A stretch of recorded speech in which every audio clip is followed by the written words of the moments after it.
Olá, tudo bem com vocês? Eu sou Kátia Fernandes, sou jornalista e coordenadora de comunicação da plataforma digital internacional Entre Brazucas e hoje tenho um entrevistado muito especial. Vou conversar com Pedro Reiser, que é dos Estados Unidos. O Pedro vive lá há 21 anos e vai contar para a gente como é ser um editor de jornal lá pelas terras americanas. Muito obrigada, Pedro, por aceitar o nosso convite. Claro, estou feliz de estar aqui. Muito obrigada. E conta pra gente então, 21 anos, quando você chegou para morar nos Estados Unidos, mais especificamente em Boca Raton, é isso, né? Isso. Era um menino, então como é que foi essa experiência de mudança? Conta pra gente, Pedro. Não foi fácil. Eu mudei para cá com 8 anos e eu lembro que a gente veio em março. Então, assim, aqui nos Estados Unidos a escola acaba em maio. Então, eu cheguei na escola nos últimos meses quase da escola. Foi bem difícil. Eu não conhecia ninguém, não sabia o idioma, eu não conseguia falar nenhuma palavra em inglês. Eu só conseguia falar, posso ir no banheiro, por favor. E foi difícil, pessoal. Eu não tive muitas pessoas que eu conhecia, não tinha muito brasileiro aqui naquela época, na escola, pelo menos. Então, o meu núcleo que eu conhecia não tinha ninguém. Só conhecia minha família que falava português e o resto era todo americano, que não era as melhores gente, não era muita gente boa comigo. Eu tive um tempo, assim, quando eu comecei na aula na terceira série. Eu passei eu nem fiz terceira série aqui, na verdade, só fiz um mês. Sim. Aí eu fui pra quarta. Aí da quarta série até, assim, a sétima série, eu tive muita dificuldade em conversar com as pessoas, em criar amizades, porque eu não sabia falar o idioma direito. Era bem difícil, mas melhorei, claro, agora eu sei falar inglês. Mas não foi fácil. Tinha horas que eu queria voltar para o Brasil toda hora, porque assim, eu já tinha um grupo de amigos lá, e naquela época, em 2000, você não tinha WhatsApp, não tinha Zoom, não tinha essas coisas, então você não conseguia ficar em contato com eles, tinha que só comprar aquele cartãozinho de ligar para o Brasil, usar o cartãozinho e falar pelo telefone. Eu me lembro bem, quando vim para a Europa também era cartãozinho. Na verdade, tinha internet até, mas a gente precisava ir em alguns lugares específicos para conseguir acessar, enfim. Era difícil. Quando você mudou para os Estados Unidos, você foi com a sua família, obviamente, né? Conta um pouquinho. Foi. A família é constituída de quantas pessoas? Como é que foi? A gente tem 5 pessoas na família. Tem meu pai e minha mãe. Aí eu sou mais velho. Eu tenho um irmão e uma irmã. Então, eles vieram para cá se eu tinha 5, meu irmão tinha... Não, se eu tinha 8, meu irmão tinha 3 anos. E minha irmã tinha 2 anos. E a gente mudou para cá, começamos aqui em março. Eu lembro que a gente ficou na casa do nosso tio, o primeiro dia que meu pai e minha mãe foram pro Walmart comprar as coisas que tinha que comprar para casa. Eu fiquei na casa do meu tio o dia todo. Aí a gente finalmente chegou em casa, assim, 9 da noite, na primeira noite. Mas foi... Bom, sobreviveram, né? Para as crianças é sempre... Eu acho que é meio traumático no início, mas depois as coisas acabam se encaixando. Para uns com mais facilidade, para outros não. E hoje, na verdade, você é editor de uma tribuna, né? De um jornal aí em Boca Raton. Conta um pouquinho para a gente a história do jornal e por que você é o editor, como é que o jornal surgiu. Dá um briefing aí para a gente sobre o jornal, por favor. Então, o nacional Boca Raton Tribune, a gente existe tem já 10 anos. Fez 11 anos no ano passado. E o jornal foi criado, eu e meu pai criamos o jornal quando eu tinha acabado de sair do high school. Não sei se na Inglaterra é a mesma coisa. Eu tinha acabado de graduar no 12º ano. Uhum. Aí eu fazia um blog de esporte, um blog de basquete. Eu cobri o Miami Heat. E meu pai falou assim, já que você faz negócio de esporte, vamos fazer um negócio para a cidade inteira. Entendi. Aí a gente começou a fazer um site de notícias locais, porque o jornal local daquela época tinha fechado. Depois de, sei lá quantos anos, acho que era 30, 40, 50 anos, fechou. E a cidade ficou com um vácuo, né? Não tinha quem fazia as notícias da cidade. Então a gente começou um blog de notícias da cidade. E isso começou em janeiro de 2010, janeiro de 2010. E em março a gente imprimiu nossa primeira edição. e em 3 semanas a gente vai fazer 500 edições impressas. Uau, que legal! Então, na verdade, você também é pai do projeto, certo? Eu era mais novo, então eu não fazia muito naquela época. Eu só escrevia e editava eu criei o site, eu escrevi, então meu pai fazia mais a parte de operacional, Aham. mas eu tô lá desde o começo. Nossa, que bacana, que bacana. E é um business familiar, né? É um negócio de família, Uhum. que já está aí há 10 anos. Conta pra gente, mais ou menos, é uma edição semanal? Todo dia tem notícia no blog? Como é que funciona? Então, a gente mudou de um blog e virou um site de notícias que todo dia tem novas notícias. A gente sempre coloca a notícia mais local, mais atualizada que a gente tem. A gente agora tem vereadores que têm acesso ao site que colocam notícias importantes, especialmente sobre o Covid, eles colocam sobre as vacinas, essas coisas assim. E todo dia tem pelo menos umas 3, 4, 5, 6 matérias que vai no jornal, online, e o jornal sai semanalmente nas quinta-feira. Então, na segunda-feira a gente começa já a planejar, a montar o jornal da próxima semana. E então, assim, o jornal é impresso a gente imprime 20 mil edições, exemplares, e a gente distribui pela cidade. A gente tem caixas na cidade que a gente coloca o jornal. A gente não faz, a gente não envia pelo correio, a gente envia pelo correio e botamos nas caixas de jornal. Entendi. Então é um material gratuito Isso, é gratuito para para a as comunidade. pessoas da cidade. Isso. Ah, que legal. Eu vi que o slogan de vocês que quando perguntam o que é o jornal, né, Uhum. o seu vizinho mais próximo. É justamente porque tem essa ideia de comunidade mesmo? Fala pra gente como é que é. Your closest neighbor, é a pessoa que está sempre do seu lado te ajudando, a pessoa que a gente sempre teve a ideia de a gente é um jornal local. Então, se assim, o presidente fez alguma coisa em Washington, mas se a vovozinha do lado aqui da cidade de Boca fez uma festa de aniversário, a gente vai focar mais na festa de aniversário dela do que na notícia nacional. Porque a notícia nacional você pega a qualquer lugar do mundo. Em Você vai qualquer no Google, lugar, você sim. acha. Você não encontra as matérias sobre os esportes locais ou as pessoas que moram na cidade em qualquer lugar do mundo. Então a gente foca muito mais nas pessoas que fazem a comunidade funcionar. A gente teve até a gente fez até um anúncio um tempo atrás que o jornal local era assim, basicamente a social media original local. E Porque é você ia verdade, lá, né? você via as fotos das pessoas que estão local, via os eventos. Então a gente foca muito mais na parte local do que na parte nacional. Entendi. E é uma equipe grande hoje, Pedro, em termos de operacional, em termos de colaboradores também. Como é que é para você, tão jovem, né, coordenar essa equipe toda?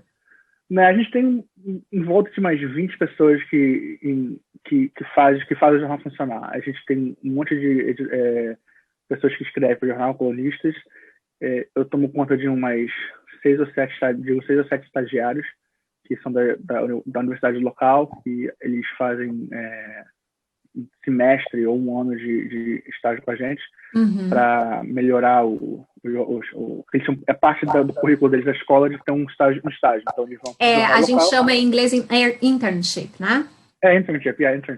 Uhum. E aí eles vêm para cá, ficam aqui um semestre de escola, um ano de escola, mas a maioria das pessoas são colunistas freelance, que faz matéria ou faz colunas. Tem em volta de umas 20 pessoas no total que faz o jornal, que cria o jornal, mas aí vem para mim assim, aí eu tenho que tomar conta, então ver o que vai no jornal, o que não vai. Aí eu escolho eu vejo com eles o que tem que fazer. Por exemplo, a gente tem geralmente meio-dia nas segundas, a gente tem uma reunião de pauta para as próximas semanas. Que essa semana já acabou, a gente já fez a semana, e aí agora a gente começa a planejar para as próximas semanas. Entendi. E caso aconteça alguma coisa nesse meio tempo, aí tem alguém sempre para cobrir, para que o blog, para que o jornal digital esteja atualizado. Isso, claro, Se alguma coisa acontecer, a gente sempre, ou é eu, ou algum estagiário que a gente tem, sempre está ligado na comunidade, e a gente faz o update que precisa fazer para botar no jornal online. Então, você começou junto com o seu pai no business quando ele estava nascendo.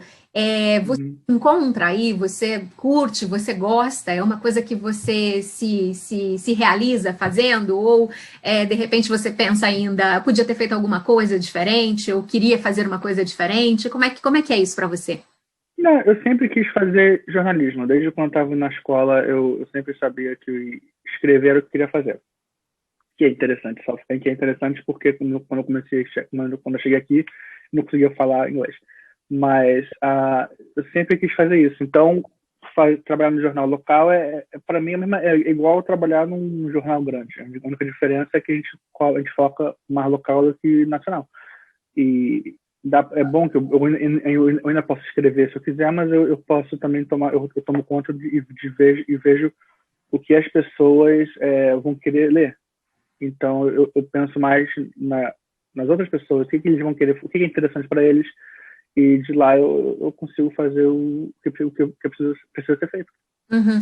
E é interessante só para eu perguntar para você, porque a gente tem a impressão de que, em função das mídias sociais, os jornais impressos eles perderam completamente o valor. Uhum, Vocês ainda acreditam nisso? Ou você acredita que daqui a uhum, um tempo esse impresso vai acabar sumindo do mercado, como em tantos lugares já aconteceu? uhum. Eu acho que impresso nacional vai perder muito o que você estava falando, que eles vão parar de funcionar. Assim, aqui local temos o Miami Herald, o Sun Sentinel. Esses jornais vão continuar diminuindo. O que vai continuar aumentando é jornal local, porque jornal local, como a gente estava falando antes, não é todo mundo que fala sobre as notícias locais. E um jornal local, a cidade assim, adota como deles, então eles não vão deixar o jornal fechar. O último jornal que teve aqui na cidade, a gente ficou aqui por muitos anos. Então não é um Sentinel que chega, trabalha com todo mundo nacionalmente e aí depois manda a pessoa embora e fecha o jornal. A Sim. gente é bem local, o pessoal conhece a gente, sabe que pode confiar no que a gente fala. E então eu não acho que jornal local vai ter muito, não vai cair muito, mas eu acho que jornais nacionais sim, eles vão focar mais para online, fazer aqueles paywalls para pagar para as pessoas ver as matérias, coisas Aham. desse tipo. E em termos de engajamento com a comunidade, esse engajamento ele é real? Uhum, Conhece as pessoas, sabem quem é, se eles têm alguma coisa para, eu não sei, sugerir uma pauta, eles ligam, quer dizer, continua sendo essa troca realmente porque é da comunidade? As pessoas conhecem a gente, conhecem o jornal desde quando começou, então eles sempre mandam ideias, matérias para a gente colocar, coisas desse tipo. Então é bem orgânico mesmo, não é uma coisa que a gente fala para as pessoas de fora achar que é verdade, mas não é, acontece mesmo. As pessoas ligam para a gente, mandam e-mail, estão sempre querendo, de alguma maneira, ajudar a comunidade com mais matérias. Que bacana, muito legal essa experiência. Eu fico feliz de ver que você, né, conseguiu de alguma forma superar todos os primeiros traumas da infância e hoje está aí liderando uma equipe. Parabéns para você, pelo seu pai, por este empreendimento, porque a gente sabe que quando nós imigramos, nem sempre as coisas são fáceis, né? Principalmente no Uhum, país estrangeiro, não só pela língua, mas eu imagino, olha, né, uma empresa de brasileiros que atende a comunidade local em inglês, então, quer dizer, vocês realmente conquistaram esse espaço. Eu gostaria, uhum. assim, dentro da sua experiência, se possível, né, de empreendedorismo, que você falasse o que você acha importante para as pessoas que estão começando ou para as pessoas que estão aí, de repente, vivendo um momento tão delicado que a gente sabe que é a pandemia, né, que está dificultando muito a questão do empreendedorismo no mundo, para os nossos compatriotas brasileiros que estão nos ouvindo. Eu não gosto muito da palavra conselho, mas o que você diria para quem está neste caminho? Continua indo, por causa que é, é bem difícil. Quando a gente começa as coisas, a gente não vê o que está na frente. A gente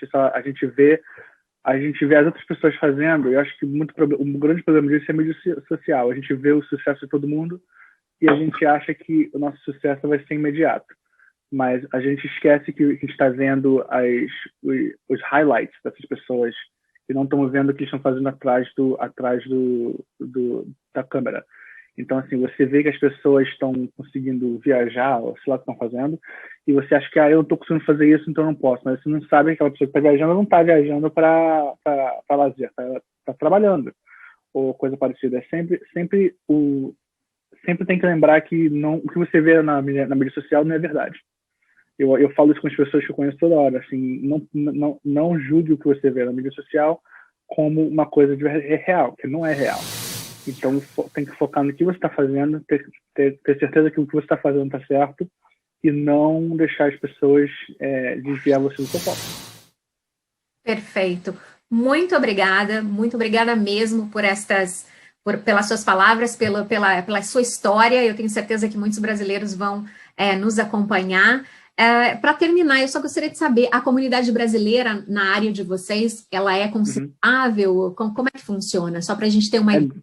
É grande a comunidade aqui agora. Como eu falei, quando eu cheguei, eu não sabia muito. Mas eu tinha 8 anos de idade, então eu não sei. Mas sim, é muito grande agora. Tem seções da cidade que só tem loja brasileira. É bem maior agora do que quando a gente chegou aqui. Antigamente era Pompa na cidade de mais para o sul, sempre teve muito brasileiro, mas agora Boca Raton está começando a crescer e ter mais comunidade brasileira, restaurantes brasileiros, supermercados brasileiros. Eu vi, na verdade, no jornal vários anúncios de empreendimentos brasileiros, por isso que eu perguntei.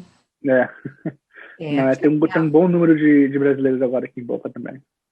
Que bacana. Nós estamos, na verdade, espalhados pelo mundo inteiro, né? Dados não oficiais dizem que nós podemos ser mais de 4 milhões pelo mundo. Então, na verdade, tem brasileiro em todo lugar. E aos que estão nos assistindo hoje, muito obrigada por nos acompanharem até aqui. Obrigada, Pedro, pela sua entrevista. Mais uma vez, quero um dia conhecer aí o jornal de vocês. Um grande abraço ao seu pai, que eu também conheço. E não se esqueçam, brasileiros pelo mundo. A Entre Brazucas é a sua casa, longe de casa. Obrigada, Pedro. Obrigado.